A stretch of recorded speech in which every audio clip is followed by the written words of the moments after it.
Welcome back to the Music in Our Homeschool podcast. I'm Gena Mayo from musicinourhomeschool.com, where I help busy homeschooling moms provide a high-quality music education with simple, enjoyable lessons that work for your whole family. Today, we're talking about what might be the easiest music appreciation activity you can add to your homeschool this week: music bingo games. If you've ever wanted your children to learn more about music but felt overwhelmed about where to start, today's episode is just for you. One of the biggest challenges homeschool parents face is finding educational activities that are both effective and fun. We want our children to learn, but we want them to enjoy the process too. And that's exactly why I love using games for music education. Games create a relaxed atmosphere where learning happens naturally. Children don't always realize how much they're absorbing because they're focused on playing and having fun. As homeschool parents, we love activities that work with multiple ages at the same time, too. So today I have 3 brand new resources available at Music in Our Homeschool.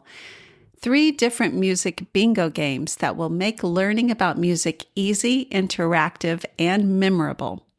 If you are a homeschooler looking for ways to easily and affordably include a quality music education in your homeschool, you've come to the right place. This is the Music in Our Homeschool Podcast. I'm Gena Mayo, homeschooling mom of 8 and music teacher for over 30 years. The first one is Musical Instruments Bingo Game. One of the foundational parts of music appreciation is learning to recognize instruments.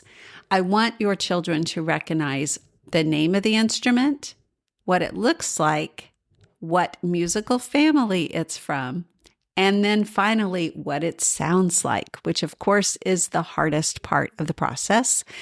When a child listens to an orchestra, a band, or an ensemble, or just a song on the radio or Spotify, it's helpful if they can identify what they're hearing.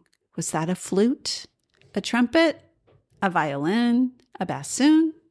Learning instrument names also helps children become more engaged listeners. The Musical Instruments Bingo Game includes 30 unique bingo boards, making it perfect for families, co-ops, music classes, Sunday school classes, camps, or even just repeated use throughout the year. The game includes 24 instruments: accordion, banjo, bassoon, clarinet, cello, cymbals, double bass, drum set, dulcimer, flute, French horn, guitar, harp, oboe, organ, piano, saxophone, timpani drum, trombone, trumpet, tuba, ukulele, violin, and xylophone or marimba. Now, as you will notice, you've got all 4 instrument families covered. You've got your wind instruments with instruments like bassoon, clarinet, and flute. You've got your brass instruments with the tuba, trumpet, trombone, French horn. You've got your string family covered with violin, double bass, and cello, and harp. You've got your percussion family with xylophone, timpani drum, cymbals, and drum set. You've also got some folk instruments like accordion, banjo, dulcimer. And you've got some keyboard instruments like piano and organ. So you've got a wide variety. And on the bingo card, you will see a picture of the instrument and its name.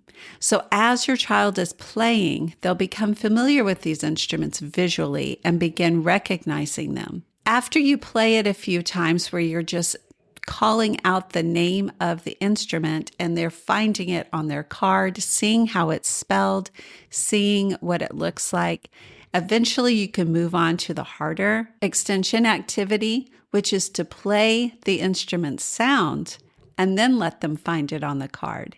It's very easy to find the instrument sounds on YouTube, so you could pull up xylophone solo or flute solo and then just play a few seconds of it while the child finds it on their bingo card.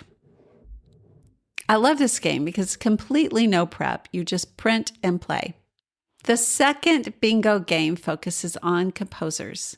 Now, you might be thinking, will my kids really enjoy learning about composers? Well, the answer is yes, because it's a game. And composer study is one of the most valuable forms of music appreciation. When children become familiar with composers, they begin making connections between musical styles, historical periods, famous works, and connecting it to history and geography in general.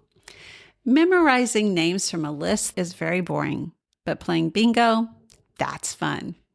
The Music Composers Bingo game will include 30 unique bingo boards and 24 famous composers. These are the names of the composers: Bach, Beethoven, Bernstein, Brahms, Chopin, Copland, Debussy, Gershwin, Glass, Handel, Haydn, Liszt, Mozart, Rachmaninoff, Ravel, Schubert, Robert Schumann, Shostakovich, Stravinsky, Tchaikovsky, Verdi, Vivaldi, Wagner, and John Williams. So you've got a wide variety of all four musical eras, such as the Baroque period with Bach and Handel and Vivaldi. You've got the classical era with Mozart and Haydn. You have the Romantic era with composers such as Brahms, Beethoven, and Liszt. And you've got composers from the 20th century and modern periods such as Bernstein, Copland, Gershwin, Philip Glass, and John Williams. You also have a wide variety of countries that composers are from, such as France with Ravel, America with John Williams, Italy with Vivaldi, Russia with Tchaikovsky, Germany with Robert Schumann, Austria with Mozart. And you have composers that wrote different types of music with the Western classical tradition, such as operas with Verdi, ballets with Tchaikovsky, piano pieces with Liszt, modern minimalism with Glass, movie music with John Williams, jazz blends with Gershwin, great symphonies with Beethoven, beautiful choral works with Bach and Handel. So ways that you can play this game include, similarly to the instrument bingo, is first of all, just call off the composer's name. Let the child see the picture of the composer on the card with their name and start recognizing what they look like and how their name is spelled. Then you can move on to the more difficult way of playing the game, where you're playing a piece of music that belongs to that composer. Now, this will take a while because there's 24 of them, but eventually they can learn that Hedwig's theme from Harry Potter belongs to John Williams, and Eine kleine Nacht music belongs to Mozart, and Rhapsody in Blue belongs to Gershwin. This will be a really fun way to learn more classical music than probably you've done before. All right, now we will move on to the third music bingo game, which is musical symbols. Now, this is an excellent way for helping to build musical theory skills. I know many homeschool parents feel intimidated by music theory. Maybe you didn't learn to read music yourself and you don't know what any of the music symbols are. So you worry that you won't be able to teach it effectively, but don't worry about it. You can learn alongside your child with this music symbols bingo game.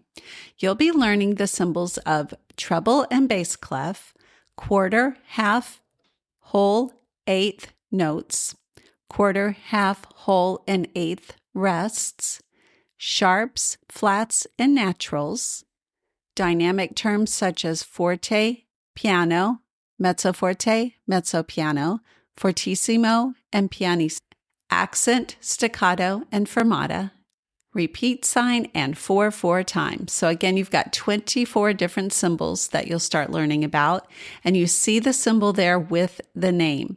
So you can start learning those Italian terms and how they're spelled and recognizing it in association with the symbol.